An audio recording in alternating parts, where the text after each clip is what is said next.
Sunrisers Hyderabad is the third team to be eliminated from IPL because in a match జరగలే వర్షం కారణం వల్ల రద్దు అవటం వల్ల ఒక్కొక్క పాయింట్ డివైడ్ అయింది. ఎస్ఆర్హెచ్కి హెల్ప్ అవ్వలే కానీ ఢిల్లీ క్యాపిటల్స్కి పాయింట్ హెల్ప్ అయింది.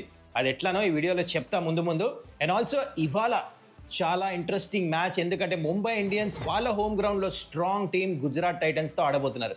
ఈ మ్యాచ్ గురించి కూడా డిస్కస్ చేయాలి కదా, let's get in to it.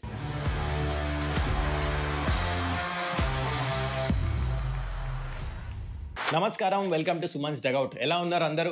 I hope you doing well. If you're SRH fan I'm sure you won't be doing well, ఎందుకంటే నిన్నైతే జరిగింది, ఫైనలీ ఎస్ఆర్హెచ్ అయితే ఎలిమినేట్ అయిపోయారు. ఓకే, ఎనీవేస్ ఈ మ్యాచ్ గురించి డిస్కస్ చేద్దాము, ఇవాళ మ్యాచ్ గురించి కూడా డిస్కస్ చేద్దాం. కానీ దానికంటే ముందు ఒక జెంటిల్ రిమైండర్ ఏంటంటే, ఒకవేళ ఇంతవరకు మీరు ఛానల్ సబ్స్క్రైబ్ చేసుకోకపోతే it's the right time to do it. If at all your first time channel visit చేస్తున్నా, ప్లీజ్ ఆ సబ్స్క్రైబ్ బటన్ నొక్కేసండి, ఎందుకంటే ప్రతిరోజు ఏ టైం కల్లా వీడియో మీ దగ్గర చేరాలి కదా. ప్రతి ఐపీఎల్ మ్యాచ్ గురించి మరి సబ్స్క్రైబ్ చేసుకోవాలి కదా. చాలా బటన్ అయితే నొక్కేసేయండి. Let's get into the video. Sunrisers Hyderabad finally ఇంకా ఇక్కడ నుంచి క్వాలిఫై అవడానికి ఛాన్స్ లేదు. This is official. ఎందుకంటే నిన్న మ్యాచ్లో 1-1 పాయింట్ వస్తాం వల్ల ఇక్కడ నుంచి జరగబోయే 3 మ్యాచ్లు గెలిచినా they will end up on 13 points which is not enough for qualification. ఈ క్లారిటీ వచ్చేసింది. Themselves to blame. ఈ ఒక్క మ్యాచ్ కాదు కదా, ముందు జరిగిన దానికి ఈ రిజల్ట్ వచ్చింది అనమాట. Anyways on the other side Delhi Capitals are lucky. ఈ మ్యాచ్ ఓడిపోయేవాళ్ళు only 133. Sunrisers Hyderabad definitely ఈ పిచ్ మీద ఈజీగా చేజ్ చేసేవాళ్ళు. And I think they will feel very very happy. వర్షం పడింది, ఒక పాయింట్ వచ్చింది, లక్ వాళ్ళకి గెలిచి వచ్చింది. ఇంత ముందు మ్యాచెస్ గెలిచారా, ఫస్ట్ 4 మ్యాచెస్, ఆ లక్ ఈ రూపంలో వచ్చింది అనుకోండి. దీనివల్ల ఏమవుతుందంటే వీళ్ళు జరగబోయే 3 మ్యాచ్లు 3కి 3 గెలిస్తే 19 పాయింట్స్కి ఎండ్ అవుతారు, క్వాలిఫై అవుతారు. 2 గెలిచిన 17 పాయింట్స్కి వస్తారు, అక్కడ కూడా హెల్ప్ అవుతుంది క్వాలిఫికేషన్కి. సో ఈ వర్షం పడటం వల్ల ఢిల్లీ క్యాపిటల్స్కి అయితే హెల్ప్ అయింది. ఎనీవేస్ ఈ మ్యాచ్ గురించి స్టార్ట్ చేద్దాము. I was at the venue. Pitch report కూడా మీరు చూస్తుంటే మంచి good batting pitch, red soil pitch అని చెప్పేసి చెప్పాను నేను. అండ్ మీరు చూసుకుంటే మ్యాచ్ స్టార్ట్ అవ్వగానే బ్యాటింగ్కి వచ్చారు. ప్యాట్ కమిన్స్ అద్భుతమైన బౌలింగ్ వేసాడు. టాస్ గెలిచాడు, సెకండ్ బ్యాటింగ్ అనే రైట్ డిసిషన్. బౌలింగ్ తీసుకోగానే ఫస్ట్ నేను ఢిల్లీ క్యాపిటల్స్ ఓపెనర్స్ని చూసి షాక్ అయ్యా. అభిషేక్ పోరెల్ ఎందుకు రావట్లేదు, కరుణ్ నాయర్ ఎందుకు వచ్చాడు? ఎందుకు Abhishek Porel is one of the best player if Delhi Capitals batting line. Opening వచ్చి కొట్టాడు రన్స్ అన్ని పవర్ ప్లేలో. మరి కరుణ్ నాయర్ ఎందుకు వచ్చాడు? అక్కడ మిస్టేక్ జరిగింది. కరుణ్ నాయర్ రాగానే ఏమైంది, ఫస్ట్ బాల్ వేసాడు, పడి ఇట్లా బౌన్స్ అయింది బాల్, లైట్గా ఇట్లా ఎడ్జ్ తీసుకుని first ball out. Pat Cummins ఈ మ్యాచ్లో ఒక రికార్డ్ ఏంటి తెలుసా? ఇంతవరకు ఐపీఎల్లో ఏ క్యాప్టెన్ పవర్ ప్లేలో 3 వికెట్లు తీసుకోలేంట. ప్యాట్ కమిన్స్ చేసి చూపించాడు, బ్రిలియంట్ బౌలింగ్ చేశాడు. వేసిన 3కి 3 ఓవర్లు తన పవర్ ప్లేలో ఫస్ట్ బాల్ వికెట్ తీశాడు. ఆ ఫస్ట్ బాల్ కూడా ఫస్ట్ క్యాచ్ తీసుకుంది. 3కి 3 ఇషాన్ కిషన్. ఈసారి వికెట్ కీపింగ్ చేశాడు, ఫీల్డింగ్ చేయలేదు. క్లాస్ అండ్ వికెట్ ఫీల్డింగ్ చేశాడు. ఎనీవేస్ పవర్ ప్లేలో 24 ఫర్ 4. అక్కడే మ్యాచ్ ఖతం. ప్యాట్ కమిన్స్ వేసాడు, ఎడ్జ్ తీసుకుంది. దాని తర్వాత చూడండి ఎంత మంచిగా వేసాడు. అభిషేక్ పోరెల్ కూడా అవుట్ అయిపోయాడు. అండ్ దాని తర్వాత అది చాలా ఫరక్ పడింది, because Abhishek Porel inform batter మనకు తెలుసు. ఫ్యాబ్ డూప్లెసిస్ కూడా పుల్ షాట్ కొడతానికి లేదు. అంటే ఈ పిచ్లో ఏంటంటే బౌన్స్ ఉండింది అనమాట. బాల్ పడి బాగా స్కిడ్డే బౌన్స్ అయింది. సో దానికి బీటాడు, పేస్ దానికి పుల్ కొడతానికి వెళ్ళాడు, ఇన్సైడ్ వేసి తగిలింది. అభిషేక్ పోరెల్ కొంచెం జల్దీ ఆడేశాడు. సో దాంతో ఏమైంది, వికెట్లు పడిపోయినాయి. దాని తర్వాత ఇంకా కోల్పోలేపారు. దాని తర్వాత ఎక్సలెంట్ బౌలింగ్ చేశాడు. జయదేవ్ ఉనట్కర్ 3 runs per over ఇచ్చాడు, 14 runs ఇచ్చాడు 4 ఓవర్స్లో. సూపర్ బౌలింగ్ చేశాడు నిజంగానే చెప్పాలంటే. ఎందుకంటే ఈ పిచ్ మీద అంత తక్కువ రన్స్ ఇస్తాం, ఇంత ఈజీ కాదు. ఎనీవేస్ సరిగా బ్యాటింగ్ చేయలేదు ఆశుతోష్ శర్మ ఇంకా స్టబ్స్, వాళ్ళిద్దరు 41 కొడతాం వల్ల ఇట్లే ఆశుతోష్ వచ్చి లాస్ట్లో కొట్టాడు స్పిన్నర్ని, జిషాన్ని. అందుకనే ఆ స్కోర్ అన్న వచ్చింది 133, లేకపోతే అది కూడా వచ్చేది కాదు. So I think it was two less. దాని తర్వాత మిడ్ షో మేము ఇట్లా స్టార్ట్ చేయగానే వర్షం పడిపోయింది. ఇంకా దాని తర్వాత నో లుకింగ్ గ్రౌండ్స్ పైన చాలా ట్రై చేశారు కవర్స్ తీస్తానికి, కానీ టైం లేదు అక్కడ. ఇట్ వాస్ చాలా ఆల్మోస్ట్ 1.5 hour హెవీ రెయిన్ పడింది, స్విమ్మింగ్ పూల్ లాగా అయిపోయింది గ్రౌండ్ మొత్తం. అందుకని ఛాన్సే లేదు, ఇంకా కాల్అప్ చేశారు. దాంతో ఢిల్లీ క్యాపిటల్స్ ఇందాక చెప్పినట్టు లక్కీ వాళ్ళు. On the other side very sad for Sunrisers Hyderabad. ఎందుకంటే ఇన్ని రోజుల తర్వాత ఫస్ట్ టైం మంచిగా బౌలింగ్ వేసి వికెట్స్ తీసి ఒక టీంని రెస్ట్రిక్ట్ చేశారు, కానీ ఇక్కడ వర్షం పడిపోయింది. కానీ లాట్స్ టు లెర్న్. మనం ఒక మంచి వీడియో చేద్దాం, in depth analysis Sunrisers Hyderabad actually ఈ సీజన్లో ఏమైంది, ఎక్కడ తప్పుపోయారు, ఏం చేయొచ్చు next year. I will come up with a very in detail video. Anyways that's it for this match guys. మనం మళ్ళా ఇవాళ మ్యాచ్ గురించి మాట్లాడదాం, దీని గురించి తర్వాత మాట్లాడదాం. అంటే సన్ రైజర్స్ హైదరాబాద్ గురించి ఇందా చెప్పినట్టు ఇవాళ చాలా మంచి కాంటెస్ట్. ముంబై ఇండియన్స్ ఆడబోతున్నారు Gujarat Titans home ground of MI Wankhede స్టేడియంలో. మరి ఈ మ్యాచ్ ఎవరు గెలవబోతున్నారు మాట్లాడుకోవాలి కదా. చలో let's get into it. Stats and facts brought you by spoda.ai. Mumbai Indians ఇప్పుడు దాకా 6 మ్యాచ్లు కన్సిక్యూటివ్గా గెలిచేసి వస్తున్నారు. ఒకవేళ ఈ మ్యాచ్ గెలిస్తే it will be Mumbai Indians record. ఇంతవరకు హిస్టరీ ఆఫ్ ఐపీఎల్లో 7 మ్యాచ్లు కన్సిక్యూటివ్గా ఎప్పుడు గెలవలే Mumbai Indians. Will they do it? Let's wait and watch. ఆడబోతున్నారు గుజరాత్ టైటన్స్ తో హోమ్ గ్రౌండ్ లో. వెన్యూ విషయానికి వచ్చేస్తే వాంకడే స్టేడియంలో ఇట్స్ అబౌట్ చెప్తాగండి ప్రిసైజ్ 178 ఈ సీజన్ యావరేజ్ స్కోర్ వచ్చేసి. దాని ఎందుకంటే కొంచెం తక్కువ ఉంది, కొన్ని మ్యాచెస్ స్లో వికెట్ ఇచ్చారు. మీకు గుర్తుందా కేకేఆర్కి, ఎస్ఆర్హెచ్కి, దానివల్ల యావరేజ్ స్కోర్ తగ్గింది. దాని తర్వాత మంచి బ్యాటింగ్ పిచ్చెస్లో ఆడారు. So I will go with 190-200. ఇక్కడ ఈ పిచ్ అట్లా ఉండబోతుంది, మంచి బ్యాటింగ్ పిచ్చే ఇస్తారనిపిస్తుంది గుజరాత్ టైటన్స్కి. ఇక్కడ క్యూరేటర్కి తెలుసు పిచ్లు ఎట్లా తయారు చేయాలి, అపోజిషన్ని బట్టి చాలా స్మార్ట్గా తయారు చేస్తారు.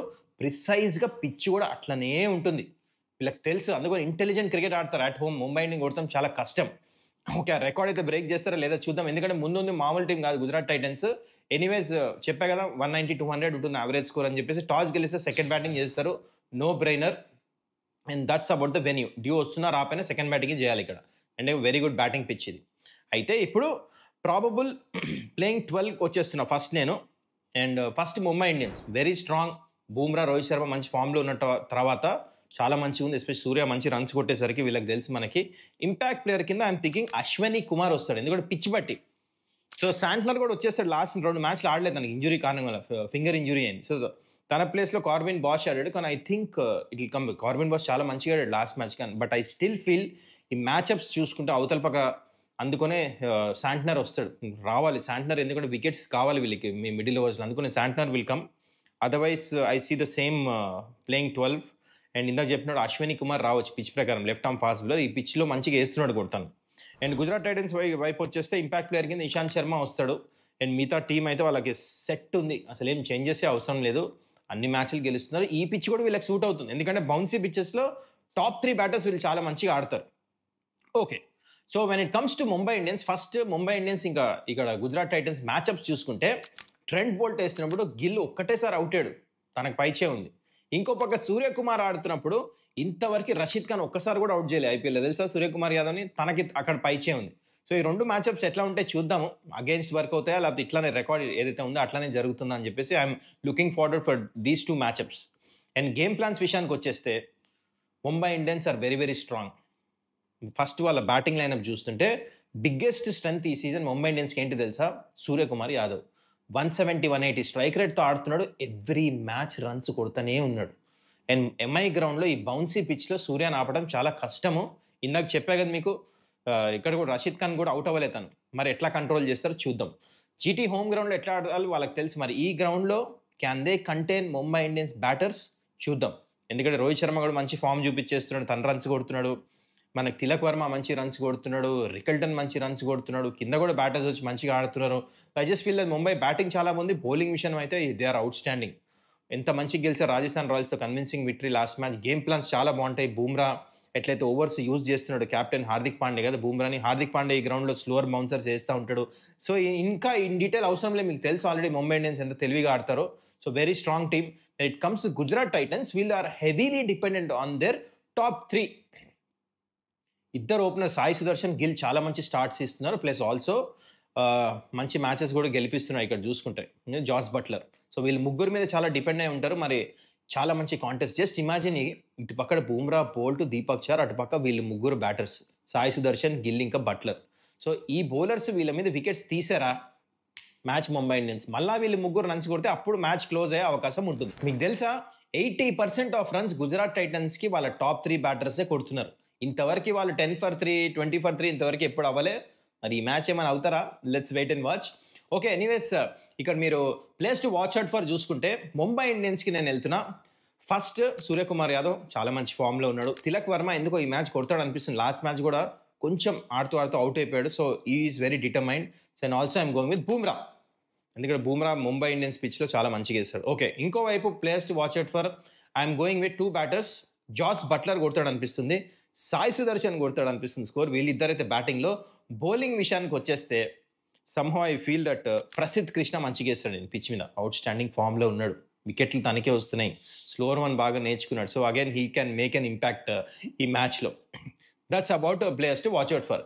ఇప్పుడు మనం మ్యాచ్ ప్రెడిక్షన్ వైపు వచ్చేద్దాం. నాకు అనిపిస్తుంది ఈ మ్యాచ్ చాలా క్లోజ్ అవుతుంది. టాస్ కూడా ఇంపార్టెంట్ ఫ్యాక్టర్ ఉండొచ్చు, ఎందుకంటే సెకండ్ బ్యాటింగ్ చేసే టీంకి స్లైట్లీ కొంచెం అడ్వాంటేజ్ ఉంటుంది. But doesn't matter, first batting చేసినా సెకండ్ బ్యాటింగ్ చేసినా I'm going with Mumbai Indians to win this match. మరి మీరేమంటారు, who is going to win this match? I know Mumbai Indians record break చేస్తారా, 7th match గెలిచి 6 మ్యాచ్లు one ట్రాట్ గెలిచారు, ఇంతవరకు ఎప్పుడు జరగలే. What you say? కింద కమెంట్ అయితే చేయండి. I strongly believe they will do it this match against a strong Gujarat Titans. మరి మీరేమంటారు కింద కమెంట్ అయితే చేయండి. మళ్ళీ మనం నెక్స్ట్ వీడియోలో కలుద్దాం. Till then take care, bye.